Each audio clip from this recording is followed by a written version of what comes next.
qu'est-ce que ça veut dire quoi, l'accommodement raisonnable? C'est une poésie, mais au moins ça laisse parler les gens, et ça fait un bruit ambiant qui est agréable, des dialogues. Voilà, dans une démocratie. Maintenant, je pense qu'effectivement, il n'y a aucune finalité à ce projet. Quelle finalité? En France, il y a eu séparation des églises et de l'État. On a renvoyé les églises dans la préhistoire de notre temps, ce qui est leur place d'ailleurs, selon moi. Bon, ici, on essaye de composer encore avec un. Alors, j'ai discuté avec des gens. Le problème, c'est que moi, le port du voile, je trouve ça joli en plus, le voile. Vous l'avez appelé comment? Attendez, le string du Maghreb. Oui, mais moi je trouve ça élégant. Le string du Maghreb. Oui, je trouve ça assez joli sur une femme. D'un point de vue esthétique. Oui. Maintenant, au nom d'une religion, là, je m'interroge.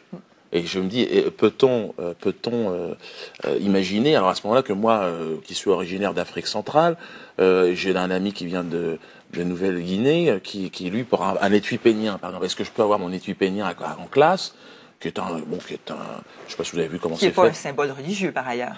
C'est un symbole traditionnel. Bon, on ne reconnaît pas les croyances papoues comme étant des religions, mais ce sont des religions en fait. Ce sont des croyances avec un au-delà et prolonger son sexe d'1 mètre. C'est prétentieux. Je ne connais pas les mensurations papoues, mais en tout cas, ça me semble prétentieux. Je n'ai pas votre expérience. Mais moi, ce que je dirais, c'est qu'en tout cas, c'est amusant. C'est amusant. C'est drôle. Moi, je trouve ça amusant comme déguisement.